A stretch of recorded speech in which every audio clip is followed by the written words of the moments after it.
보겠습니다. 이제 48문 보겠습니다.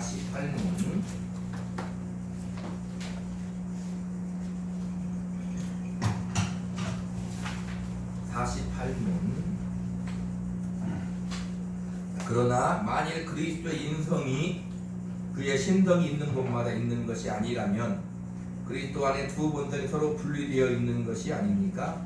결코 그렇지 않습니다. 왜냐하면 그리스도의 신성은 제한을 받지 않고 어느 곳에서나 있을 수 있기 때문입니다. 그래서 그리스도의 신성은 정말로 당신이 취하신 인성을 초월했지만 그 인성 안에 있고 인격적으로 인성과 연합되어 있다는 사실이 따라와야만 합니다. 자, 만일 그리스도의 인성이 그의 신성이 있는 곳마다 있는 것이 아니라면 그랬으니까 인성은 신성 있는 곳마다 있는 건 아니라는 거예요. 저는 좀 어렵습니다. 이게 그리스도의 신성이 있는 곳마다 인성이 있지 않다 이 말이에요. 그렇다면 이제 반문을 하는 거죠. 그리스도 안에 두 본성이 서로 분리되어 있는 것이냐 이렇게 이제 말하는 거예요. 근데 그렇지 않고 어떻게 되어 있다? 신성은 정말로 당시 취하신 인성을 초월해 있지만 이 인성 안에 있고 인격적으로 인성과 연합되어져 있다. 이게 인격적으로 인성과 신성이 따로 분리되어 있으면 안 되지요. 그죠? 그럼에도 불구하고 신성과 인성은 신성이 있는 곳에 인성이 다 있는 것은 아니다. 지금 이렇게 말을 하는 거잖아요. 이렇게 생각하면 돼요. 어려운데 거의 공부니까 어려운 부분이 있어요. 어려운데 참 하나님으로서는 어떻게 돼요? 안 계신 곳이 없이 무소부재할 수 있다 이거예요. 그러나 참 사람으로서는 어떻게? 아니다 이렇게 말하는 거죠. 그런데 어떻게 되냐? 인격적으로 연합되어 있다. 무슨 말 이해 가시죠?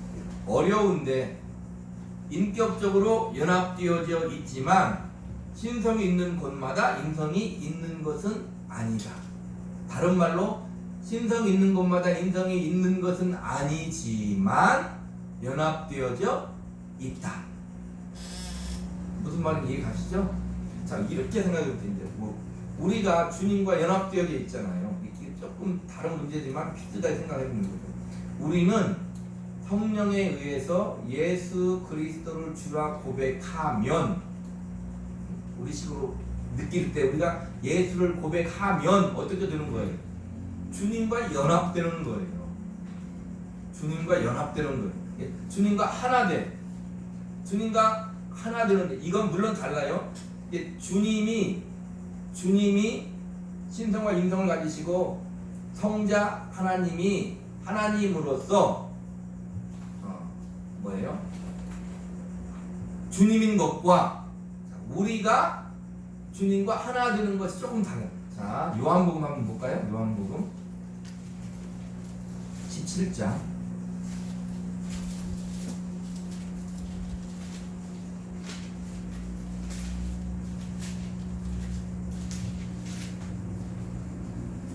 자, 이렇게 이제 시작하고 합니다. 뭐냐면, 자, 주님은 그의 신성이 있는 곳마다 인성이 있는 건 아니에요.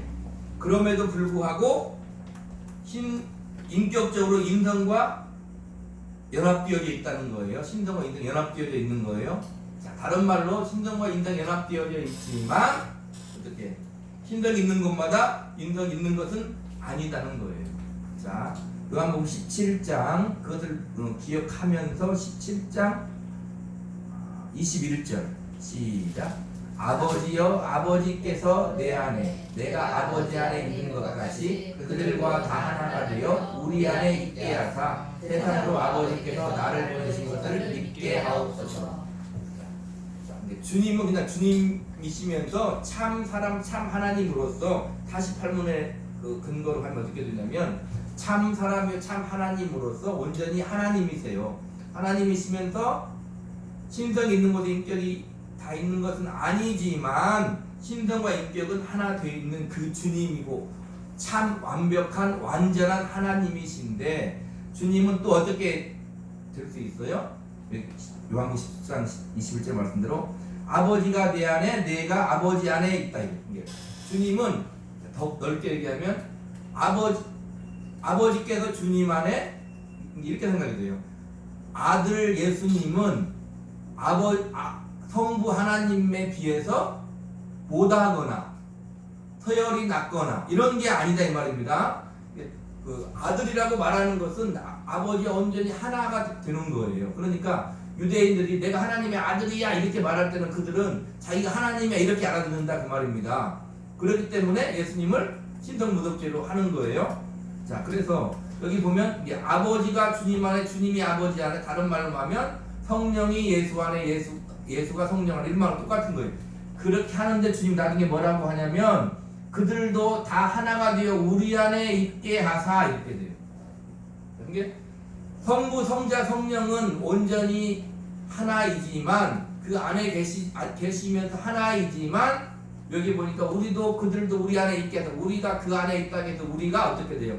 신성이 되고 그러진 않는다 그 말이에요. 우리가 신이 되고 그러진 않는다 그 말이에요. 자, 보세요. 하나님이 우리를 만드실 때도 하나님이 그 코에 생기를 불어 넣으시잖아요. 그래서 그걸 어떻게 해석하냐면 잘못 해석하면 하나님의 일부가 우리가 되는 거예요. 그렇게 되면 우리가 신이 될 수 있죠. 왜? 우리가 하나님의 일부니까 우리가 신이 될 수 있는 거 아니에요. 그렇게 되면 이제 우리가 흔히 말하는 뭐가 되냐면 범신론이 되는 거예요. 자연도 이 하나님 태초한 천지를 창조하시니라 빛이 있더라 하면 다 만들 때도 그 모든 만물이 뭐냐면 하나님의 일부가 나와서 만드는 게 아니다 이 말입니다. 무슨 말 이해 가시죠? 이해를 잘 하셔야 돼요. 그렇게 되면 어떻게 돼? 그러니까 범신론이 되는 거예요. 그래서 자연을 숭배하고 왜? 신의 일부니까. 신이라고 생각하니까 더 크게 신이라고 생각하니까 우리는 그게 하나님이 우리 코에 생기를 불어내고 흙의 코에 생기를 불어 사람을 만들어도 우리는 하나님의 일부가 아닌 거예요. 무슨 말 이해 가세요? 하나님이 우리를 만드는 거예요. 자, 내가 내 일부를 띄어서 어떻게 만드는 게 아니라 내가 여기서 만들었다 이 말입니다. 무슨 말 이해가 가세요? 그런 존재가 이제 우리예요. 근데 삼위일체 하나님이 안에 있고 안에 있어서 하나 되는 거하고 주님이 말하잖아요. 그들도 다 하나가 되어 우리 안에 있게 하사 해도 우리는 본질적으로 그렇게 하나가 되는 건 아니라는 거예요. 다시 말하면 우리가 주님과 예수를 고백해서 연합되어도 우리는 주님과 온전히 하나가 아니죠. 그 뒤에 49문에 나오는데 주님이 하나님 우편에 계시면 우리도 연합되어서 그 우편에 계신 거잖아요. 계신 거예요. 우리가 영적으로 하나가 되는 거예요. 그러니까 주님이 죽을 때 우리도 죽은 거예요. 우리 그걸 믿는 거죠. 그 구원 얻은 거예요. 주님이 부활할 때 우리도 부활한 거예요. 그럼에도 불구하고 삼위일체 하나님이 하나 되고 연합되는 거하고 우리가 주님 안에 하나 되고 연합되는 거하고는 다른 거다 이 말이에요. 이건 이해 가시죠? 다른 거.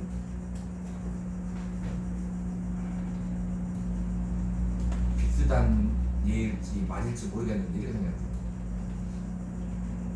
우리 아버지가 있으면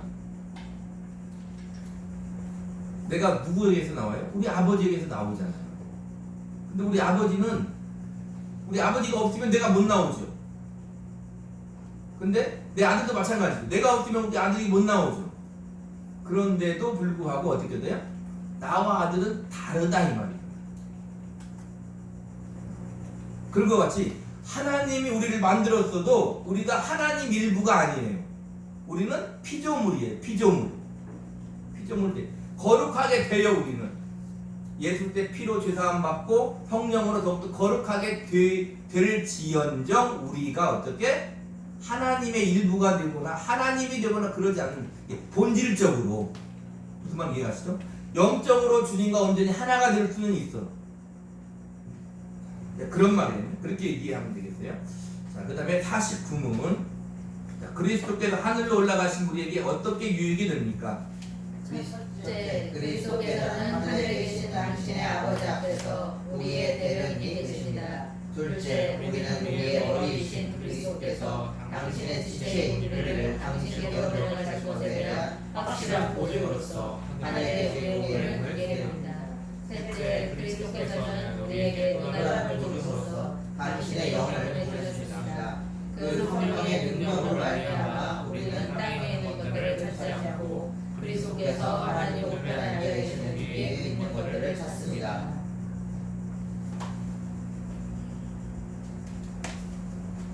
자, 49문. 그리스도께서 하늘로 올라가신 우리에게 어떻게 유익이 됩니까? 첫째, 그리스도께서는 하늘에 계신 당신의 아버지 앞 우리의 대변인이 되십니다. 자, 지난 시간 다 했어요. 주님 하나님 우편에 계신 우리의 대언자가 되시는 거고, 지금도 우리를 위해 간구하시는 거예요. 이게 우리가 천국 가는 구원을 얻었지만 지금도 주님이 하나님 우편에 우리를 위해 간구하고 있다는 것은 무슨 말이냐면 아직도 우리에게서 이루실 하나님의 뜻이 남아 있다는 거예요. 그 일을 위해서 간구하시는 거고. 자, 그 다음에 보면 둘째, 우리는 우리의 머리이신 그리스도께서 당신의 지체인 우리를 당신께로 데려가실 것에 대한 확실한 보증으로서 하늘에 우리의 몸을 두게 됩니다. 자, 우리의 머리이신 그리스도께서 당신의 지체인 우리를 당신께로 데려가실 것에 대한 확실한 보증으로서 하늘에 우리의 몸을 두게 된다는, 이 영적인 거예요. 영적인 거, 영적인 것으로 해석을 해야 돼요. 셋째, 그리스도께서는 우리에게 또 다른 보증으로 당신의 영을 보내주셨습니다. 그리고 그 성령의 능력으로 말미암아 우리는 땅 위에 있는 것들을 찾지 않고 그리스도께서 하나님 우편에 계시는 위에 있는 것들을 찾습니다. 자, 대언자 되시는 거 했으니까 오늘은 이걸 생각해 봅시다. 자, 그리스도께서는 우리에게 또 다른 보증으로 당신의 영을 보내주셨습니다. 자, 그러면 이제 구약에도 하나님의 영이 임하여 이르시되 하나님의 말씀이 임하, 이런 말 많이 나오잖아요. 그러면 주님이 보세요. 주님이 여기서 어떻게 되냐면 그리스도께서는 우리에게 보증이 되시고 당신의 영을 보내주셨다고 그런다면, 그러면 구약이나 예수님 전에는 그런 일이 없었습니까? 이렇게 물을 수도 있는 거잖아요. 그렇죠? 없었습니까? 그럼 답은 뭐예요? 있었다. 왜? 성경에 나와 있으니까. 말씀이 임하여 계실 때 그런 얘기 많이 나오잖아요. 구약에도 분명히, 예수님 이전에도 분명히 어떻게? 성령님은 일하셨다 이 말입니다. 그러면 여기 주님이 보내는 건 뭐가 다르다? 자, 요한복음 14장 26절에 보면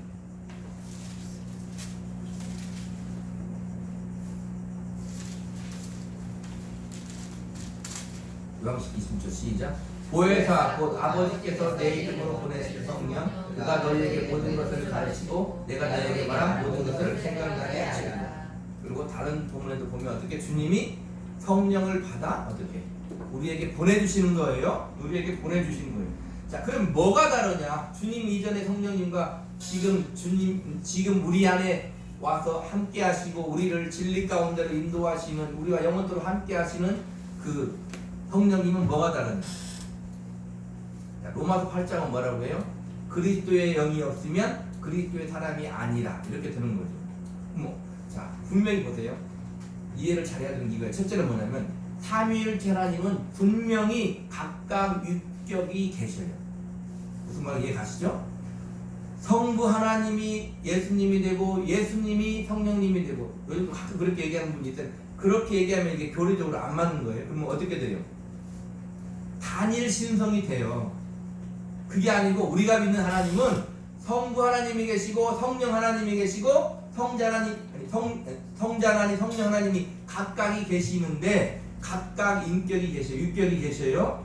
그럼에도 불구하고 예수님이 각각 삼위일체 그분이 계셔야 완전한 하나님이 아니라 각각 완전한 하나님이다 이 말입니다.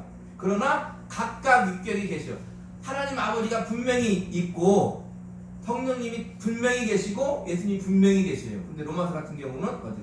그리스도의 영이 없으면 그리스도의 사람이 아니라 그러잖아요. 근데 우리 안에 와 계신 성령님은, 우리 안에 와 계신 성령님은 예수님이냐, 또 다른 로마서는 예수의 영 이렇게 말하잖아요. 그런데 우리 안에 오신 분은 누구예요? 삼위일체 하나님, 성령 하나님이 우리 안에 오시는 거예요. 근데 왜 그리스도의 영이 우리 안에 있다고 그래요? 삼위일체 하나님이니까. 쉽게 얘기하면, 그런데 이 지금 요한복음 14:26절 말하면 예수의 이름으로 와요. 그래서 아들의 영이라고 그래요. 성령님이 오시는데 예수의 이름으로 와서 내 안에 계시오. 그래서 아들의 영이 우리 안에 있는 거예요. 그래서 하나님을 우리는 아버지라 불러. 그런데 또 다른 말로 다르게 해석을 하면 이거죠. 자, 구약에도 성령님이 있었잖아. 그러면 똑같은 성령님이냐? 지금의 우리 안에 와 계신 성령님, 쉽게 말하면 오순절 이후에 교회에 임하신 그 성령님을 우리는 받는 거예요. 구약의 성령님하고 오순절 이후의 성령님이 같은데 우리는 어떤 성령님을 받는다? 오순절 교회 위에 임하신 성령님을 받아. 그럼 다르냐? 아니, 다르지 않는데 뭐가 다르요? 다르지 않는 같은 성령님을 받는데 구약에 임하신 성령님은 어떤 성령님이에요? 예수 이름으로. 구약에 임하신 성령님은 쉽게 말하면 창세기 1장 태초에 하나님이 천지를 창조하십니다. 하나님의 영은 수면 위에 운행하십니다. 그 성령님인 거예요. 이게 성령 하나님 맞아. 근데 그럼에도 불구하고 그 성령님이면서 구약은 어떻게 임하신다 이 말입니다. 어떻게? 우리 식으로 말하면 내주하시지 않는다 그 말. 성령님이 선지자에게 임하면 그 성령님이 선지자에게 임해서 그 선지자에게 말씀을 주고 선지자에게 환상을 주고 예언을 주고 하시지만 그 선지자 안에 계신 게 아니고 선지자에게 임했을 뿐인 거예요. 이게 안에 계시지 않는 거예요. 그러니까 우리에게 임하신 성령님은 어떻게? 우리 안에 와 계셔요. 우리 안에 와 계셔. 그래서 세례 요한이 이렇게 얘기하죠. 우리가 더 큰 자라고 이렇게 얘기하잖아요. 그런 의미에서 구약의 선지자들은 히브리서 말대로 믿음의 주 예수를 바라고 믿었어요. 근데 우리는 오시고 우리를 위해 죽으시고 부활하시고 그 이름으로 오신 성령님을 받아 예수를 믿는 거예요. 자, 그러니까 구약에도 이 성령님 믿지 않았습니까? 있는데 우리 안에 오신 성령님 어떤 성령님이냐? 요단강에 예수님이 세례 받을 때 성령님이 임하셔요. 뭐 그전에는 성령님과 온전히 하나가 되지 않았나요? 예수님은요? 하나가 됐죠. 그런데 성경은 뭐라고 하냐면 예수님이 요단강에서 세례 받으시고 물에서 올라오실 때 성령이 비둘기같이 임했다고 그래요. 왜 그러냐? 근데 그 성령님은 어떻게? 예수님과 온전히 함께 하시면서 예수님이 십자가에 죽으시고 부활하신 그것도 그 성령님이 예수님을 살린다고 그랬어요. 로마서 8장 말씀대로. 그러니까 그 성령님은 무엇을 가지고 우리에게 오신 성령님 어떤 성령님이에요? 예수님이 담지하셨던, 어려운 말로 쉽게 얘기하면 예수님 안에 계셨던, 예수님이 받으셨던, 예수님과 함께 예수님의 사역을 감당하셨던 그 성령님이 예수의 이름으로 우리에게 오는 거예요. 그러면 구약의 성령님과 지금 우리가 받은 성령이 뭐가 다른 거예요?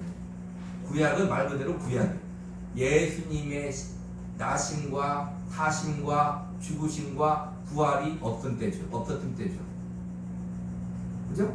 그런 것이고 지금 우리의 성령님은 그 예수의 이름으로 왔다는 것은 예수님의 모든 것을 가지고 예수님의 생애를 가지고 우리에게 왔다는 거예요. 그래서 우리가 어떻게? 예수님의 십자가의 피의 공로로 죄의 사함을 받고, 자, 그러니까 구약에는 왜 내재할 수 없어요? 죄가 우리 안에 있으니까. 무슨 이해가시죠? 지금은 예수 그리스도의 십자가의 공로로 말미암아 죄 사함을 받았으니까 우리 안에 성령님이 내주하시고 영원토록 함께 하시는 거예요. 아멘? 그게 다른 거다 이 말이에요. 같은 성령님임에도 지금은 우리 안에 어떤 성령님이 오셨다? 예수 그리스도께서 담지하셨던 그 성령님, 예수의 이름으로 예수 그리스도의 생애를 가지고 우리 안에 오셔서 우리가 마음으로 믿어 입술로 고백하게 하여 우리를 어떻게 죄사함을 주시고 쉽게 그러니까 우리가 고백한다는 것은 뭐예요?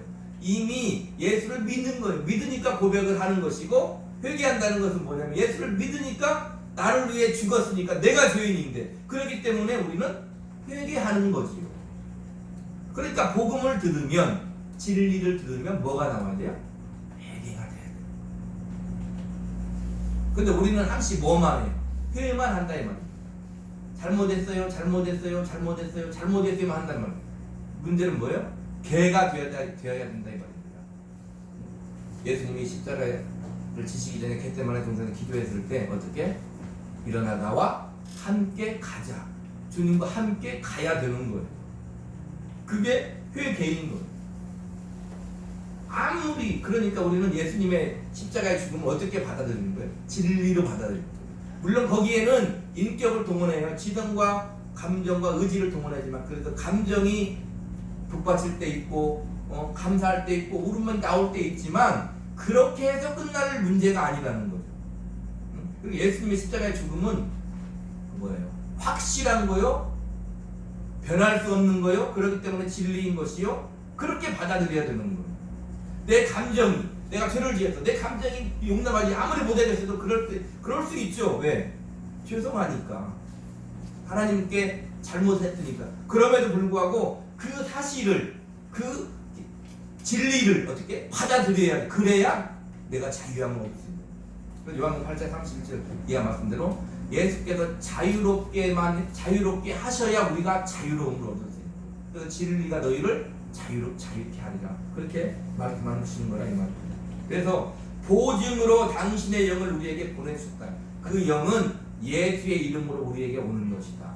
예수님이 받으셨던, 예수 안에 함께 하셨던 그 성령이 지금은 우리 안에 오는 것이고, 지금의 성령은 우리 안에, 그래서 예수님의 그 생애와 죽음과 부활로 말미암아 우리 안에 내주할 수 있는 거예요. 그러니까 내가 하나님 앞에 기도하는 것은 어떻게 하는 거예요? 주님이 내와 같이 인격적으로 나와 관계를 가지고 계시는 거예요. 그게 성령의 내주는 거예요. 그렇지 않은 사람은 절대 주님 앞에 나아가서 잘못했어요, 잘하겠습니다, 어떻게 이런 말 하지를 않는다 이 말입니다. 그게 예수 믿는 거예요. 그래서 지금 우리는 어떻게? 주의 성령이 우리 안에 오신 거예요. 예수의 이름으로 오신 거예요. 그래서 하나님을 아버지라고 불렀어요. 그래서 우리의 구원은 보증이 되는 거예요. 왜? 예수님의 죽음을 근거로, 부활을 근거로 성령님이 우리 안에 오셨기 때문에 우리의 믿음은 반석이 되는 거예요. 감정이 아니요, 우리의 기분이 아니요, 성령님이 주시는 반석의 믿음이 되는 거예요. 그게 우리의 믿음이라는 것을 우리는 확실하게 알아야 되는 것입니다. 아멘. 한 주간도 성령님의 인도하심에 순종하며 자유함을 누리면서 한 걸음 한 걸음 귀한 삶을 사시기를 우리 구주 예수 그리스도 이름으로 축복합니다. 기도하겠습니다.